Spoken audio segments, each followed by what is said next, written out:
آج خدا کی بادشاہت کے مضمون کو سیکھتے ہوئے تیسرا ہفتہ ہے۔ آج اس سلسلے کی تیسری کڑی ہے۔ تھوڑا سا حصہ جو پچھلے ہفتے ہم نے سیکھا صرف اس کی دہرائی ہوگی۔ پچھلے ہفتے میں ہم نے کچھ بات کی تھی کہ وہ چیزیں کہ جن کی ہمیں جاننے کی ضرورت رہتی ہے کہ جب ہمیں کسی دوسرے وطن دوسرے دیش جانا ہوتا ہے، ان میں یہ چیزیں شامل ہیں کہ ہم وہاں کتنا وقت ٹھہریں گے، the period of stay، وہاں کا موسم کیسا ہے، وہاں کی آبادی پاپولیشن کیسی ہے، وہاں کا لباس کیسا ہے، وہاں رہائش کیسی ہے، وہاں کی زبان کیسی ہے، وہاں کی خوراک کیسی ہے، وہاں کی ہیلتھ پالیسی صحت کے معاملات کیسے ہیں، وہاں کی سیکیورٹی سچویشن امن و امان کی تحفظ کی حالات کیسے ہیں، وہاں دولت خزانے روپیہ پیسہ کاروبار ٹریجرز وہاں کیسے ہیں، وہاں کیا کچھ کیا جا سکتا ہے اور وہاں کیا کچھ نہیں کیا جا سکتا، کون وہاں جا سکتا ہے اور کون وہاں نہیں جا سکتا، اور پھر وہاں کیسے جایا جا سکتا ہے۔ عام طور پہ ملکوں کے بارے میں guide books, brochures, pamphlets, return articles, booklets موجود ہوتے ہیں۔ وہ تقسیم ہوتے ہیں یا ایئرپورٹس پہ مل جاتے ہیں یا سفارت خانے وہ مہیا کرتے ہیں یا ٹریول ایجنٹس سے ہمیں ایسی معلومات اور کتابیں مل جاتی ہیں۔ لیکن خدا کی بادشاہت کے بارے میں معلومات کے لیے ایک ہی ذریعہ ہے، اور وہ گائیڈنس جہاں سے ملتی ہے وہ خدا کا کلام بائبل مقدس ہے۔ That is the guide book، کیونکہ یہ خدا کی بادشاہت ہے اور یہ خدا کا کلام ہے، اور اس میں پوری معلومات موجود ہیں کہ اس بادشاہت کے بارے میں جتنی معلومات چاہیے وہ سب اس کے تھرو ہمیں ملتی ہیں۔ اور پھر ہم نے پچھلے ہفتے یہ سیکھا کہ وہاں ہمیں کتنا وقت گزارنا ہوگا، وہاں ہم ہمیشہ ہمیشہ رہیں گے، عبدالآباد فار ایور، اور وہاں کسی کی حیثیت کسی کا سٹیٹس انلیگل نہیں ہوگا، کوئی غیر قانونی نہیں ہوگا وہاں پر، اور پھر وہاں سے کوئی نکالا نہیں جائے گا، ڈیپورٹ نہیں کیا جائے گا، جو وہاں داخل ہو جائیں گے انہیں باہر دھکیلا نہیں جائے گا۔ جب انلیگل نہیں ہیں تو باہر کیسے نکالے جائیں گے؟ اور پھر ہم وہاں کے شہری ہوں گے، وطنی ہو جائیں گے، ہماری سٹیزن شپ وہاں کی ہو جائے گی۔ وہاں کے موسم کے بارے میں کچھ تھوڑی سی بات ہم نے سیکھی تھی کہ وہاں نہ سورج کی گرمی ان لوگوں کو تڑپائے گی نہ ستائے گی۔ وہاں کا موسم 12 مہینے خوشگوار اور بہار جیسا ہوگا کہ جس میں درخت پھل دیتے ہیں۔ وہاں دھوپ جلانے اور ستانے کے لیے نہیں ہوگی۔ وہاں موسم اتنا چل نہیں ہوگا کہ لوگوں کے لیے باہر نکلنا اور چلنا پھرنا مشکل ہو جائے۔ وہاں کا موسم پلیزنٹ ہوگا جس میں چھتریوں کی، سن بلاک کی، چشموں کی، گلاسز کی، سن گلاسز کی ضرورت نہیں ہوگی، جس میں اپنی پروٹیکشن کے لیے ہمیں سر ڈھانپنے کی یا شیڈ کے نیچے جانے کی یا اے سی آن کرنے کی یا ہیٹر آن کرنے کی ضرورت نہیں ہوگی۔ وہاں 12 مہینے ایک جیسا موسم ہوگا جو گرم بھی نہیں ہوگا اور ٹھنڈا بھی نہیں ہوگا، ماڈریٹ سپرنگ سیزن، بہار جیسا موسم ہوگا، نہ سردی اور نہ گرمی۔ موسم ہمیں وہاں ڈسٹرب نہیں کرے گا۔ وہ ایسی خوبصورت بادشاہت ہے، ایسا اچھا اس کا موسم ہے۔ آبادی وہاں کی کیسی ہے، کون لوگ وہاں رہتے ہیں؟ جب میں یہاں پر وزٹ کے لیے پہلی بار 2010 کے آخر میں آیا تو عرب ملک کے بارے میں ایک ذہن میں یہ خیال تھا کہ ہر طرف عربی ہی عربی نظر آئیں گے، عرب لوگ ہوں گے، لیکن جب یہاں پہ آیا تو اتنے زیادہ ایشین مینز پاکستانی، ہندوستانی اور بنگلہ دیشی اور سری لنکن اور دوسرے ملکوں کو بھی لوگ کہ عربی کم دکھتے ہیں. وہاں کی پاپولیشن، آبادی وہاں کی، وہاں کون کون ہے، یہ بادشاہت جس کی ہے اس کا تو وہاں رہنا ضروری ہے. خدا کی بادشاہی ہے، خدا کا وہاں اختیار ہے، اس کی مملکت ہے، اس کی کنگڈم ہے، تو پھر خدا تو وہاں ہے. باپ اور بیٹا اور روح القدس وہاں پہ ہے، وہ ان کا گھر ہے، اس کا مسکن ہے، اس کے رہنے کی جگہ، اس کی آرام گاہ ہے وہ. تو خدا تو وہاں پہ ہے، اس کی پاپولیشن میں سب سے پہلے خدا شامل ہے. پھر وہاں بے شمار فرشتے ہیں، کاؤنٹلیس، جنہیں شمار نہیں کیا جا سکتا. مکاشفہ باب نمبر 5 اور آیت نمبر 11 اور 7واں باب اور 11ویں آیت. بے شمار فرشتے ہیں جن کا شمار نہیں ہے، ہزاروں ہزار، لاکھوں لاکھ، کروڑوں ہوں گے، کوئی شمار نہیں. صرف خدا کے علم میں ہے کہ اس نے کتنے فرشتے بنائے ہوئے ہیں، ان کی اصل تعداد کیا ہے.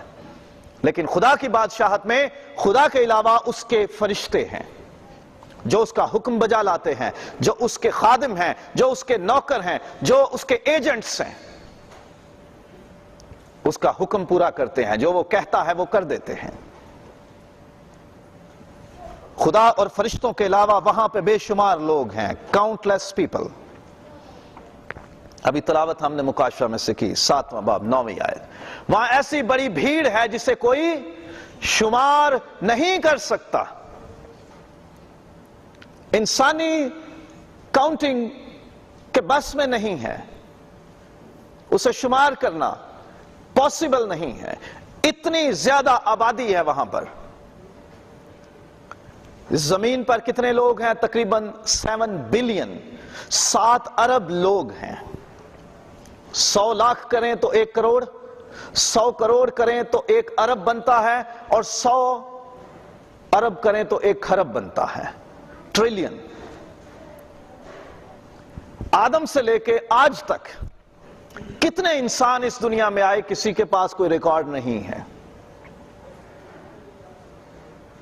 مردم شماری، سینسس، لوگوں کی کاؤنٹنگ گورنمنٹ کرنے کی کوشش کرتی ہے.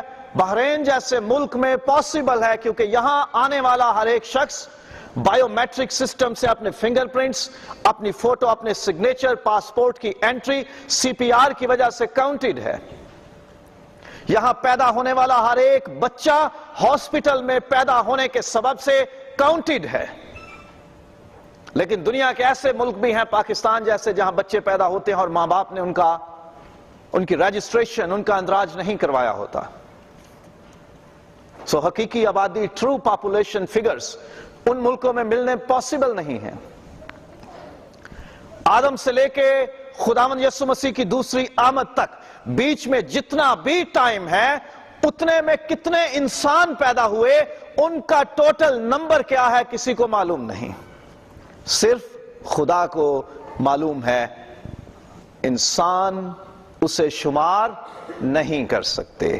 سو خدا کی بادشاہت کی پاپولیشن کسی کے علم میں، کسی کے شمار میں، کسی کی کاؤنٹنگ میں نہیں آ سکتی. اتنے لوگ ہیں وہاں، کتنی بڑی جگہ ہوگی. آدم سے شروع کر کے آخری بچہ جو زمین پر پیدا ہوگا خداوند کے آنے تک، ان میں سے کتنے لوگ ہوں گے جو وہاں جائیں گے. ان کا شمار پاسبل نہیں، ممکن نہیں ہے. ان لوگوں میں کون کون شامل ہیں؟ نبی، پروفٹس. خداوند یسوع مسیح نے کہا لوکا 13واں باب اور 28ویں آیت، ابراہیم اور اسحاق اور یعقوب اور نبیوں کو تو وہ بادشاہی میں شامل کرے گا. وہ تو شامل ہوں گے. یہ نبی خداوند یسوع مسیح کے الفاظ ہیں جو جھوٹ نہیں ہو سکتے، ان میں شک نہیں ہو سکتا.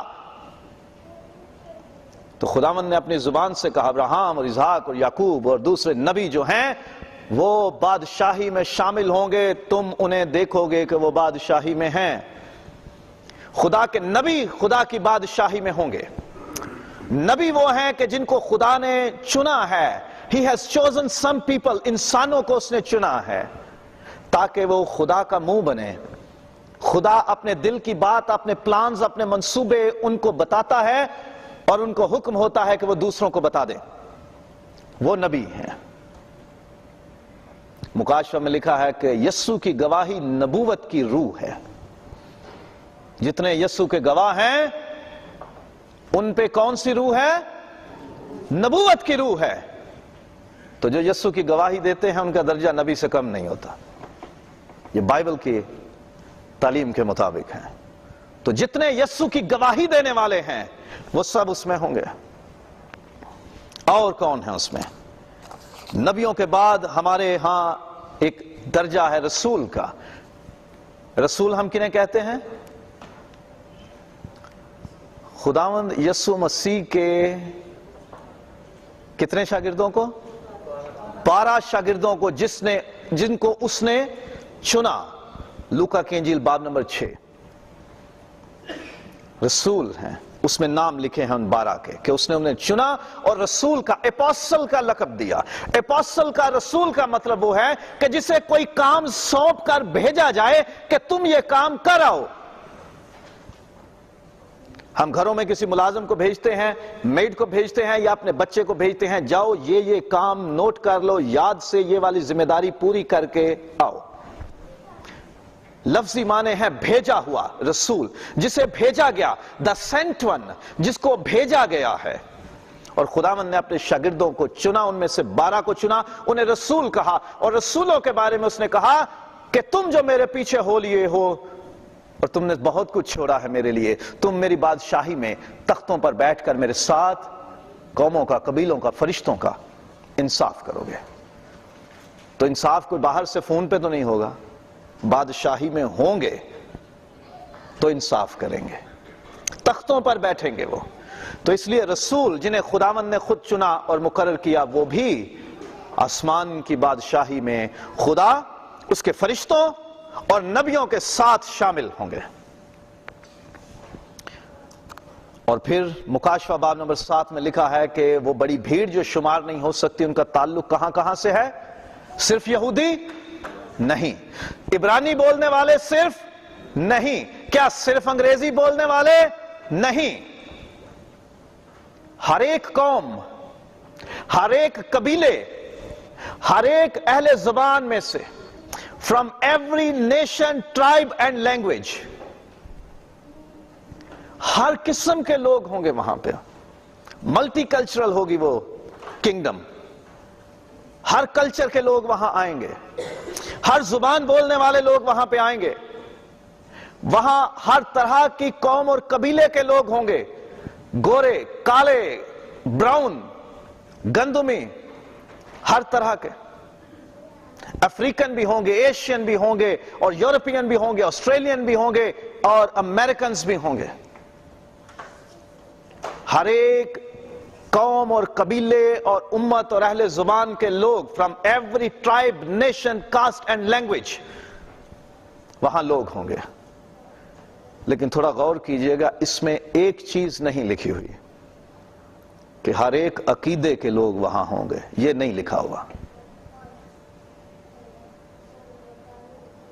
آپ کا رنگ، آپ کی نسل، آپ کی قوم، آپ کا قبیلہ، آپ کی زبان، آپ کا کلچر کوئی بھی ہو، خدا آپ کو بادشاہی میں داخل کر لے گا. لیکن ہر ایک مذہب کے لوگوں کو خدا اپنی بادشاہی میں شامل نہیں کرے گا، کیونکہ اس کے لیے ضروری ہے آسمان کے تلے آدمیوں کو کوئی دوسرا نام نہیں بخشا گیا جس کے وسیلے سے ہم نجات پا سکیں. اس لیے یہ بات بڑی کلیئر ہونی چاہیے کہ ہر ایک مذہب کے لوگ بادشاہی میں نہیں ہوں گے. خداوند یسوع مسیح کو ماننے والے، اس پر حقیقی ایمان رکھنے والے، جو اسے خدا کا بیٹا، اپنا نجات دہندہ اور بادشاہ اور اپنا خدا مانتے ہیں، صرف وہ اس میں ہوں گے. سو ہر ایک قوم، قبیلے، امت اور اہل زبان کے لوگ ہوں گے. اب سارے لوگ ایک دوسرے کے ساتھ سوچ میچ نہیں رکھتے، ہر ایک کی سوچ ایک دوسرے سے نہیں ملتی۔ یہاں کتنے لوگ بیٹھے ہیں جن کی سوچ ایک دوسرے سے نہیں ملتی؟ میاں بیوی کی سوچ نہیں ملتی، دونوں بہنوں بھائیوں کی، بھائیوں بھائیوں کی، بہنوں بہنوں کی، کزنز کی آپس میں سوچ نہیں ملتی، پیرنٹس اور اولاد کی سوچیں آپس میں نہیں ملتی۔ ڈائیورسٹی ہے، مختلف ہیں ہم، ہر ایک کی الگ پرسنالٹی ہے، وہاں بھی ویسے بھی لوگ ہوں گے جن کی سوچیں ایک دوسرے سے نہیں ملتی ہوں گی۔ خداوند یسوع نے 12 شاگردوں کو چنا اور انہیں رسول کا ٹائٹل دیا، لقب دیا۔ ان میں 2 خاص طور پہ ایسے تھے کہ جو ایک دوسرے کے بڑے مخالف تھے۔ لوکا باب نمبر 6 اور آیت نمبر 15۔ 12 لوگوں کے نام لکھے ہیں، ان میں سے آیت نمبر 15 میں پڑھوں گا۔ 14ویں آیت سے نام شروع ہوتے ہیں، لیکن میں 15ویں آیت پڑھوں گا۔ اور متی اور توما اور حلفئی کا بیٹا یعقوب اور شمعون جو زیلوتیس کہلاتا تھا۔ متی کیا کام کرتا تھا؟ محصول لینے والا، ٹیکس کلیکٹر تھا۔ ٹیکس کلیکٹر کو یہودی لوگ اپنا غدار سمجھتے تھے کہ یہ اپنی قوم سے ان کا خون چوستا ہے، ان کی کمائی چھینتا ہے، ان سے ٹیکس لیتا ہے اور رومی بادشاہ کا خزانہ بھرتا ہے۔ محصول لینے والوں سے یہودی لوگ نفرت کی حد تک ان کا برتاؤ تھا۔ متی خداوند نے اپنے شاگردوں میں شامل کیا، اور آخری نام جو میں نے پڑھا، شمعون جو زیلوتیس کہلاتا۔ پچھلے جمعے ہم نے زیلوتیسی فرقے کے بارے میں سیکھا تھا کہ یہ وہ گروپ تھا جو تلوار کے زور پر رومی حکومت سے بادشاہی چھیننا چاہتے تھے۔ وہ رومی حکومت کے خلاف تھے کہ یہ ہم پر ظالم حکمران ہیں، ہمیں اپنے بادشاہت کو واپس لینا ہے۔ وہ فریڈم فائٹر سمجھے جاتے تھے، یہ زیلوتیسی فرقہ۔ اور جو شمعون ہے وہ رومیوں کا دشمن، اور جو رومیوں کے خادم اور غلام اور ان کے لیے محصول لیتے ان کا دشمن۔ خداوند نے ان 12 میں ایک رومیوں کا خادم رکھا اور دوسرا رومیوں کا دشمن بھی رکھا۔ دونوں کی سوچ ایک نہیں تھی۔ متی رومیوں کا خادم تھا، ان کا نوکر تھا، ان کے لیے کمفرٹ زون تھا اس کے دل میں، سافٹ کارنر تھا رومیوں کے لیے کہ مجھے ان سے روزی ملتی ہے، مجھے کاروبار ملا ہوا ہے ان سے، میں ان کا دشمن اور مخالف نہیں ہوں۔ وہ ان کا وفادار تھا، اور شمعون رومیوں کا دشمن تھا۔ تو دونوں فرق سوچ رکھنے والے خداوند نے 12 میں بھی رکھے تھے، اور یہی 12 ایک تو الگ ہو گیا، یہودا اسکریوتی۔ باقی کے آسمان پر خدا کی بادشاہی میں تختوں پر بیٹھیں گے تو متی بھی وہاں ہوگا، شمعون زیلوتیسی بھی وہاں پر ہوگا۔ دونوں کی سوچ زمین پر نہیں ملتی تھی، لیکن جب خداوند میں آ گئے، جب خداوند کے شاگرد بن گئے، جب خدا نے ان کو رسول بنا دیا، جب ان پہ ذمہ داریاں لاد دی، تو ان دونوں نے اپنے اپنے اختلافات کو بھلا دیا۔ جب خداوند کے حضور آئے، جب اس کے پروں کے نیچے آ گئے، تو اپنی سوچ کو جو پہلے تھی اسے ختم کر دیا۔ ایک دوسرے کے ساتھ دشمنی رکھتے تھے۔ خداوند یسوع مسیح نے تمثیل بتائی تھی ایک، کہ ہیکل میں 2 شخص دعا کرنے گئے، پہلا کون تھا؟ فریسی، اور دوسرا محصول لینے والا، اور ان دونوں کی دعاؤں کے بارے میں خداوند نے سکھایا۔ اور فریسی کہتا ہے میں تیرا شکر کرتا ہوں میں اس جیسا گناہگار نہیں ہوں۔ محصول لینے والوں سے ایسی نفرت تھی۔ زیلوتیسی فریڈم فائٹر، آزادی چاہنے والے، مانگنے والے اور چھیننے والے، لیکن خداوند نے انہیں اکٹھا کر دیا۔ وہ ایک ساتھ تختوں پر ہوں گے۔ اس کے علاوہ ایسے لوگ بھی جو پہلے ایک دوسرے کے مخالف تھے، دشمن کہہ لیں۔ اعمال باب نمبر 10 میں پطرس کو کہا گیا کہ تو کرنیلیس کے گھر میں جا جو غیر قوم ہے، اس نے کہا نہ، غیر قوموں میں انجیل کی خوشخبری میں سناؤں، انہیں نجات کا پیغام دوں، انہیں روح القدس کی نعمت اور بخشش ملے، یہ کیسے ہو سکتا ہے؟ کیونکہ 10واں باب آپ پڑھیں گے اعمال کو، اس میں لکھا ہے کہ یہودی جو تھے وہ غیر قوموں سے پرہیز کرتے تھے، ان سے نفرت رکھتے تھے، ان سے ڈسٹینس رکھتے تھے، وہ انہیں اپنے برابر نہیں سمجھتے تھے۔ یہودی دعائیں مانگتے تھے، خداوند تیرا شکر ہو کہ تو نے مجھے غیر قوم پیدا نہیں کیا۔ غیر قوم کے ساتھ ان کا کلیش، ان کی دشمنی تھی، لیکن خدا کی بادشاہت میں نہ کوئی یہودی رہا نہ کوئی یونانی، دیکھو وہ سب ایک ہو گئے۔ پھر یسایہ 11ویں باب میں سے جس کی تلاوت ہم سب نے مل کر کی، بھیڑیا اور برا ایک ساتھ ہوں گے، ریچھنی اور شیر کا بچہ اور چھوٹا ننھا بچہ اور سانپ اور افعی، زہریلا ناگ اور معصوم جانور بھی ایک ساتھ ہوں گے۔ کتنا فرق ہے بکری کا بچہ، برا اور شیر ببر۔ کبھی چھوڑے گا اسے؟ کبھی بھی نہیں۔ کیا ریچھنی چھوڑے گی؟ نہیں۔ کیا سانپ بچے کو، دودھ پیتے بچے کو کاٹنے سے باز آئے گا جب وہ اس کے بل میں ہاتھ ڈالے؟ کبھی نہیں۔ یہ دشمنی چلی آ رہی ہے۔ لیکن جب خدا کی بادشاہت ہے تو اس میں دشمن مخالف ایک ساتھ ہوں گے، ان میں کوئی اختلاف نہیں ہوگا۔ ان کی نیچر، ان کی فطرت، ان کی طبیعتیں، ان کی عادتیں، ان کی حرکتیں تبدیل ہو جائیں گی۔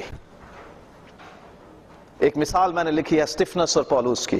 اسٹیفنس، اعمال کی کتاب کے شروع کے ابواب میں اس کا ذکر ہے کہ خدا کا خادم روح سے بھرا ہوا منادی کرتا ہے اور اسے پتھروں سے مارا جاتا ہے۔ اسٹیفنس مسیحی کلیسیا کا پہلا شہید ہے، his first martyr، جس کی جان لی گئی مسیحی ایمان کی وجہ سے۔ اسے پتھر مار مار کر، سنسار کر کے اسے مارا گیا۔ he was stoned till death۔ اور کلام میں لکھا ہوا ہے کہ اس کے قتل پر ایک شخص راضی تھا جس کا نام ساؤل تھا، اور ساؤل اس کے قتل پر راضی تھا، بلکہ اس کے قاتلوں کے کپڑے بھی شاید اس نے سنبھالے ہوئے تھے اپنے پاس۔ اسے مارو۔ ساؤل نامی شخص اسٹیفنس کا قاتل سمجھیں، جس نے پلاٹ تیار کیا، منصوبہ بندی کی، لوگوں کو انکریج کیا اسے مارو۔ اور مارنے والے جب اس کو مارنے کے لیے آئے، انہوں نے اپنے اپر کوٹس، اپنے جبے انہوں نے اتارے، ساؤل نے سنبھال لیے، میرے پاس رکھو اور تم اسے مارو۔ اس نے شہدی on his behalf، اس کے ایما پر، اس کے اکسانے اور کہنے پر اسٹیفنس مارا جا رہا تھا۔ تو اسٹیفنس نے کیا دیکھا جب اس نے اپنی آنکھیں اٹھائیں آسمان کی طرف؟ تو اس نے کہا میں آسمان کو کھلا، ابن آدم کو خدا کی داہنی طرف کھڑا دیکھتا ہوں۔ مگر انہوں نے بڑے زور سے چلا کر اپنے کان بند کر لیے اور ایک دل ہو کر اس پر جھپٹے اور شہر سے باہر نکال کر اس کو سنسار کرنے لگے، اور گواہوں نے اپنے کپڑے ساؤل نام ایک جوان کے پاؤں کے پاس رکھ دیے۔ 8ویں باب کے شروع میں لکھا ہوا ہے اور ساؤل اس کے قتل پر راضی تھا۔ خداوند کا پہلا شہید اس کے قتل پر جو راضی شخص تھا اور اس کے قاتلوں کو فیسیلیٹیٹ کر رہا تھا، اس کا نام ساؤل تھا، جسے دمشق کی راہ پر خداوند یسوع مسیح ملتا ہے اور اسے تبدیل کرتا ہے اور اس کو نیا نام ملتا ہے۔ تو ساؤل نہیں، تو پولوس ہوگا۔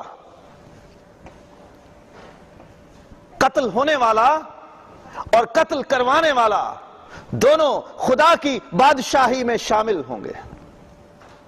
اور پولوس نے بعد میں ایمان لا کر اپنے گناہوں سے توبہ کی اور اقرار کیا کہ میں نادانی کی حالت میں میں نے انجانے میں خدا کو نہ جانتے ہوئے میں نے انسانوں کو مارا، میں نے مسیحیوں کو قتل کیا، میں نے ان پر ظلم کیا، اور خدا مجھے معاف کرے۔ اور پھر وہ معافی پانے کے بعد خداوند کی طرف سے اسے کہا جاتا ہے کہ میں نے تجھے معاف کیا، میں تیرے سارے قصور معاف کرتا ہوں۔ وہ کہتا ہے، یہ بات ہر طرح سے سچ اور قبول کرنے کے لائق ہے کہ مسیح گناہگاروں کو نجات دینے کے لیے دنیا میں آیا، کہ جس میں سب سے بڑا گناہگار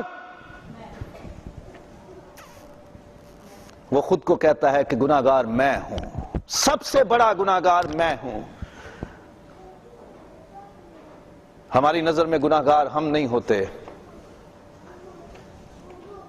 میری طرف نہیں، ذرا اس کو دیکھو، وہ گناہگار ہے۔ پولس نے اتنی بڑی گواہی دی کہ سب سے بڑا گناہگار میں ہوں، اور خداوند نے اس کے گناہ معاف کیے۔ پھر وہ کہتا ہے کہ میں سب آدمیوں کے خون سے بری ہوں۔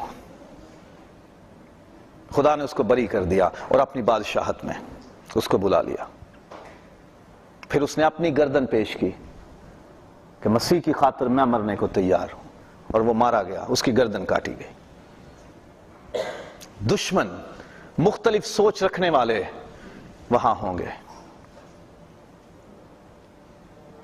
خدا کی کلیسیا اس کی بادشاہت کی ایک تصویر ہے، ایک ٹریلر ہے اس کا۔ خدا کی بادشاہت، آسمان کی بادشاہت کا ایک ٹریلر ہے جو یہاں چلتا ہے۔ یہاں مختلف سوچ رکھنے والے لوگ، ایک دوسرے کی مخالفت کرنے والے لوگ سب موجود ہوتے ہیں خدا کے لیے۔ آسمان کی بادشاہت کے لیے تیاری پکڑ لو۔ ہر ایک مخالف سوچ کو، ہر ایک مخالف رویے کو، ہر طرح کی نفرت اور حسد اور بغض اور کینے کو، ہر طرح کی اپوزیشن کو، ہر طرح کی مخالفت اور دشمنی کو، اینیمیٹی کو ختم کر دو، کیونکہ بادشاہی میں وہ سب نہیں چلیں گے، سب ہوں گے۔ کوئی ہے جو نکال سکے؟ بھائی میں اگر بھائی رچرڈ کے ساتھ میرا کوئی معاملہ ہو جائے گا تو میں تو ان کے گھر سے باہر نہیں نکال سکتا، میں بحرین سے کیسے نکالوں گا؟ تو بادشاہی جو خدا کی ہے اس میں پتہ وہ کیا کہتا ہے؟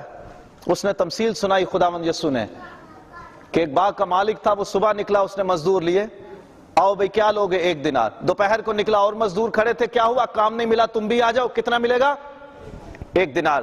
شام کو پکڑ لیے، چلو جی 3-4 وقتوں میں لوگ بلا لیے مزدوری، جب دینے لگا شام کو، جو سب سے بعد میں آئے ان کو کتنی دی؟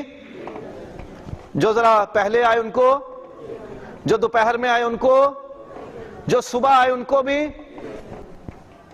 تو جو صبح والے تھے انہوں نے یہ توقع کی ان کو 1 ملا تو ہمیں تو 3-4 ملیں گے، کیونکہ ہمارا ٹائم زیادہ ہے، ہماری محنت اس کھیت میں زیادہ ہے، ہمارا حصہ، ہمارا پسینہ، ہمارا خون اس کھیت میں زیادہ ہے۔ تو اعتراض کیا، انہیں 1 اور ہمیں بھی۔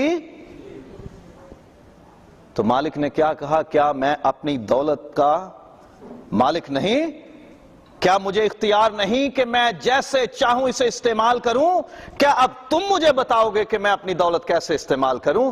تمہارے ساتھ کتنا طے ہوا تھا؟ سرکار 1 دینار۔ کم ملا؟ جب تمہیں تمہارا حق پورا مل رہا ہے تو تمہیں اس سے کیا کہ دوسرے کو ملے یا نہ ملے۔ جب تمہیں خدا کے گھر میں پوری برکت اور عزت مل رہی ہے تو کسی اور کو ملے نہ ملے تمہیں اس سے کیا؟ خدا کی بادشاہی میں ہمارے اختلاف، ہماری سوچیں، ہمارے جاب کلیشز، کچھ بھی ہیں ہماری اپوزیشن، اسے ختم ہونا چاہیے، کیونکہ خدا وہاں ہر ایک قوم اور قبیلے اور امت اور اہل زبان کے لوگوں کو وہاں لائے گا، اور وہاں یہ نہیں سنے گا کہ نواز شریف اور مودی یہ دونوں دشمن ہیں تو ان میں سے ایک رہنا چاہیے وہاں پہ۔ وہ ان دونوں کو رکھے گا اگر اس نے رکھنا ہے تو، اگر وہ خداوند یسوع پر ایمان لے آئیں تو۔ حالات نہیں ہیں ان کے اچھے، ویسے یہ نہیں ہو سکتا کہ 2 جنگ کرنے والے ملکوں کے لوگ اگر وہاں ایک ساتھ ہوں تو وہاں وہ جنگ کرنے لگیں اور کہیں اس کو نکال یہاں سے۔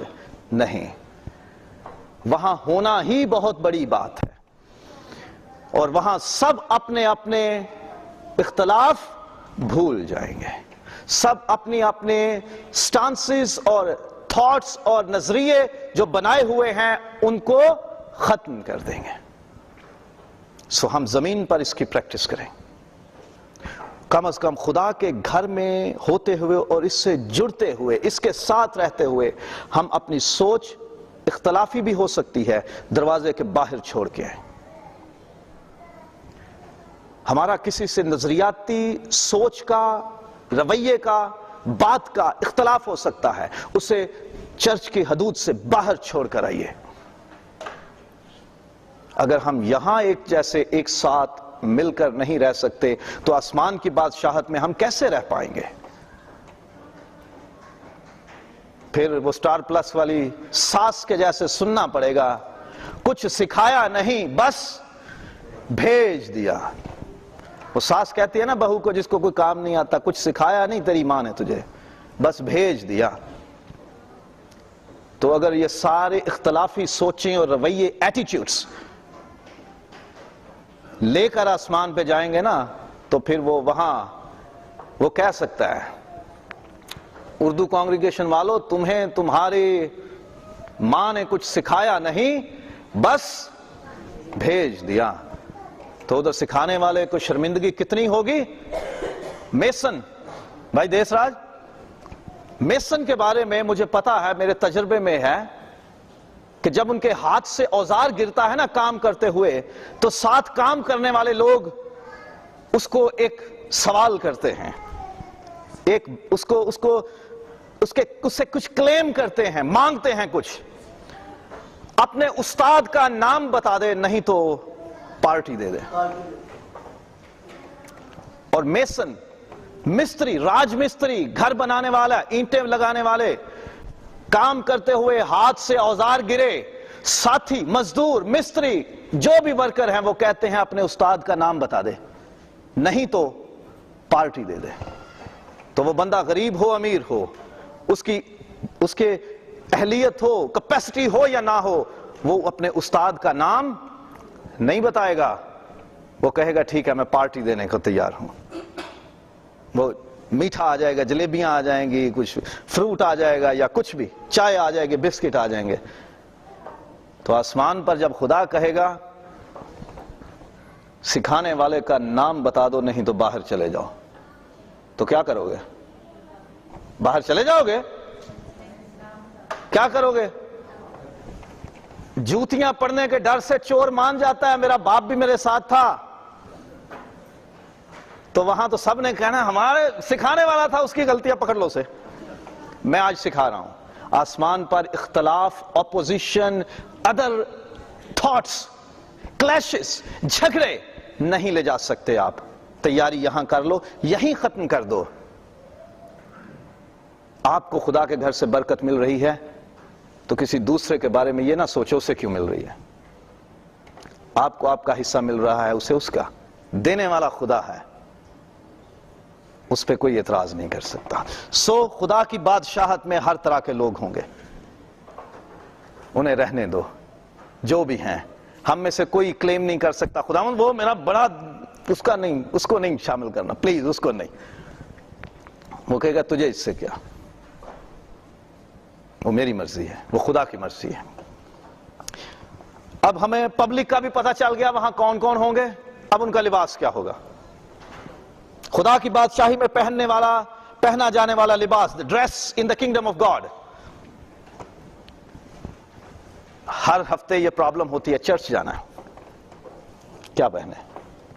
میرے لیے کوئی پرابلم نہیں ہے، ایوری ٹائم، ایور گرین، کبھی سفید، کبھی کالا، کبھی گولڈن، کبھی ریڈ، کبھی گرین، کبھی پرپل، کبھی وائٹ۔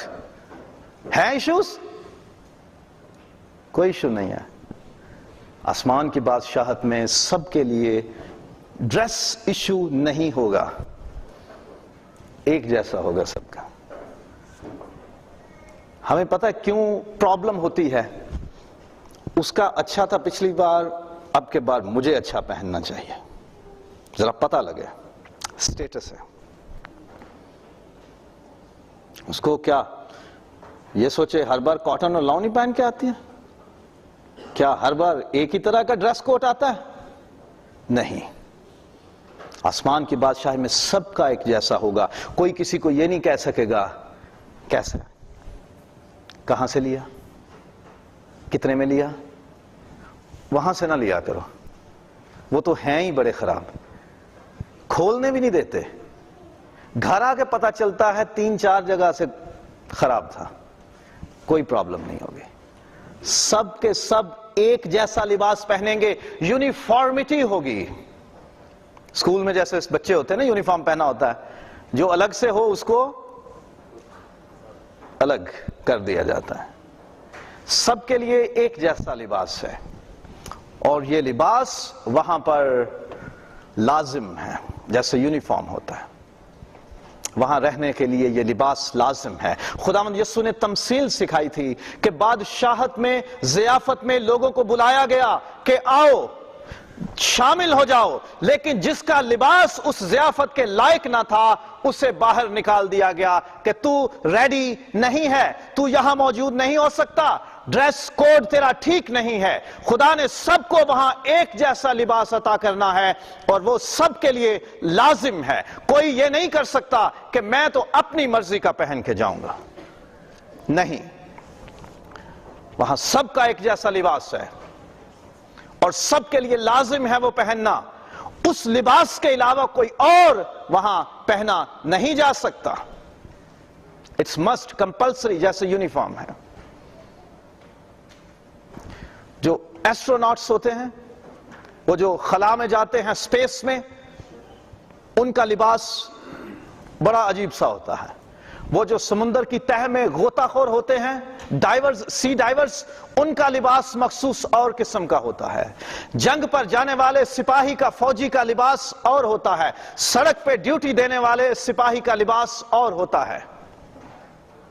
جو fire fighters, bomb disposal squad کے لوگ ہیں، ان کا ڈریس اسپیشل ہوتا ہے، اس کے بغیر وہ ڈیوٹی نہیں کر سکتے. آسمان کی بادشاہت میں ہم اس ڈریس کے بغیر نہیں جا سکتے. وہاں ہمیں یہ ڈریس لازم رکھنا ہے. اور کئی لوگ یورپ میں جب جاتے ہیں اور وہاں پہ برف پڑ رہی ہے، ان کو کیا پتا کہ وہاں برف پڑ رہی ہے. وہ تو کراچی یا بحرین کے موسم سے نکلتے ہیں کہ ہلکا سا سویٹر ڈال لیا اور چلو جی ذرا باڈی شاڈی دکھا لی. ان کو کیا پتا کہ جب جا کے ہیدرو ایئرپورٹ اتریں گے تو آگے سے چل، بہت ٹھنڈ، جما دینے والی ٹھنڈ، اور ادھر پھر ہم کپ کپاتے پھریں گے اور پتا چلے گا جی 1 مہینہ بھائی جان کو ہسپتال ٹھہرنا پڑا. پورا سامان لے کے نکلنا چاہیے. تو یہ لباس لازم ہے، اس کی فکر کریں. اور لباس کیسا ہے؟ دیویا کا، روپم کا نہیں، سفید جامے، دا وائٹ. اب تھوڑی سمجھ آپ کو آئے گی کہ ہمارے دیش میں سفید رنگ کیوں میت کو پہنایا جاتا ہے. سفید جامے ہوں گے، میت کو کفن سفید پہنایا جاتا ہے. سفید جامے ہوں گے، سب کے سفید جامے، وائٹ. چلو مجھے تو زیادہ خریدنے بھی نہیں پڑیں گے، 2-3 ہیں، لینے نہیں پڑیں گے. اور یہ سفید کیسے ہوں گے؟ یسوع کے خون سے دھل کر. مکاشفہ 7واں باب 11ویں آیت. یہ پورا حوالہ پڑھیں گے 7واں باب 9ویں آیت سے. ایک بزرگوں میں سے ایک سوال کرے گا کہ یہ سفید جامے پہنے لوگ کون ہیں؟ جواب نہیں ملے گا. تو پھر خدا کی طرف سے جواب ملے گا کہ یہ وہ ہیں جنہوں نے اپنے جامے برے کے خون سے دھو ڈالے ہیں. یسوع کے خون سے دھلیں گے تو ہمارے جامے، ہماری پوشاکیں، ہمارا لباس سفید ہوگا. سفید پاکیزگی اور راستی کی علامت ہے، گناہ سے پاک ہونے کی علامت ہے، ناراستی سے، وکڈنس سے، بدی سے، سن سے آزاد ہونے کی علامت ہے کہ خدا اپنے بیٹے کے خون سے دھو کر ہمیں سفید کرتا ہے. اور یہ پوشاک ملے گی کہاں سے؟ میرے بھی کام نہیں آئیں گے جو کور میں لٹکے ہیں. کمیٹی ممبرز کے پاس چابی تو ہوتی ہے، ان کے بھی فائدے کی نہیں ہے کہ اگر وہ وہاں سے ایک آدھا اٹھا لیں گے تو میرے بھی کام یہ والا نہیں آئے گا، کیونکہ یہ پوشاک صرف خدا دے سکتا ہے، صرف خدا سے یہ پوشاک مل سکتی ہے۔ وہ جنہیں اپنی بادشاہت میں داخل کرتا ہے انہیں لباس پہنا کر وہ بادشاہت میں لے کر آتا ہے۔ مکاشفہ 3 باب اور 5 آیت کہ انہیں خدا کی طرف سے سفید پوشاک پہنائی جائے گی۔ صرف خدا دے سکتا ہے، کوئی انسان نہیں، مذہب کے ٹھیکیدار نہیں، کوئی پادری، کوئی فادر، کوئی بزرگ، کوئی سادھو، کوئی استاد، کوئی فقیر، کوئی ولی، کوئی سینٹ نہیں۔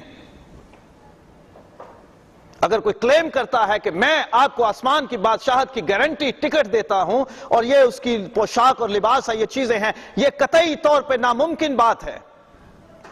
صرف خدا سے وہ پوشاک مل سکتی ہے کہ جو ہم پہن کے آسمان کی بادشاہت میں جائیں گے، کوئی اور وہ پوشاک نہیں دے سکتا۔ ہاں تھوڑی سی تیاری زمین پہ ہو سکتی ہے اس کی۔ چلو آؤ کوشش کریں، مسیح کو پہن لو۔ رومیو 13 باب اور 14 آیت، پٹ آن کرائسٹ، اپنے اوپر مسیح کو پہن لو۔ مسیح یسوع جو خدا کی راست بازی ہے، جو پاکیزگی اور سچائی ہے، جو ہر طرح کے گناہوں سے پاک ہے، جس کا خون ہمیں گناہوں سے پاک کرتا ہے، ہم اسے اپنے اوپر پہن لیں۔ کسی کو کیا معلوم کہ میں نے نیچے اس کے کیا پہنا ہے؟ پتہ ہے کسی کو؟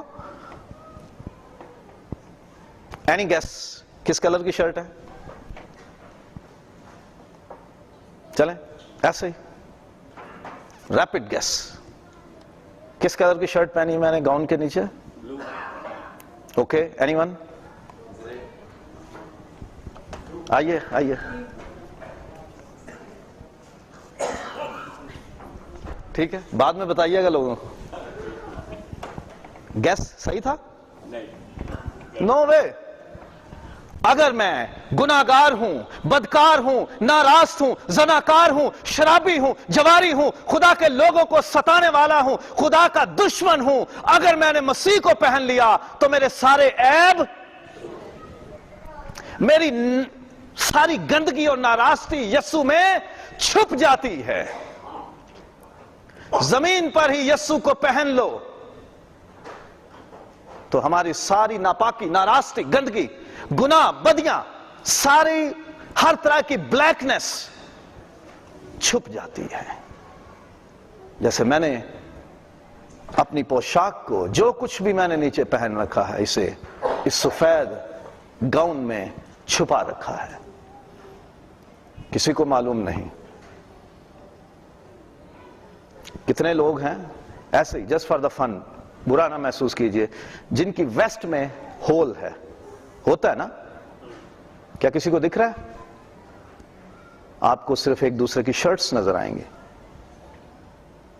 اندر کچھ بھی ہے۔ جب یسوع کو پہن لو گے تو سب چھپ جائے گا اور آسمان کی بادشاہت کے لیے تیار ہو جاؤ گے۔ آؤ ہم اس کے لیے تیار ہوں۔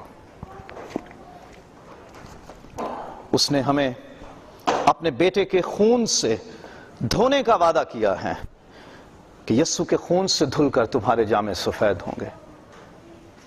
صرف باہر سے نہیں، وہ ہمیں اندر سے بھی دھونا چاہتا ہے، اسی لیے وہ یسوع کا خون ہمیں پینے کے لیے دیتا ہے، تاکہ ہم صرف آئنٹمنٹ، کریم، مرہم لگا کر باہر سے نہیں، ہمارے بدن کے اندر سے انفیکشن ختم ہو اور ایگزیما اور وہ خارش اور وہ جو ہمیں چنبل ہے وہ ہماری ختم ہو جائے۔ وہ گناہ کا کوڑ پن باہر کی آئنٹمنٹ سے نہیں چھپاتا، وہ باہر کے گاؤن سے ہی نہیں، وہ اندر سے بھی ختم کرنا چاہتا ہے، اور اس نے اپنے بیٹے کا خون ہمیں دیا ہے۔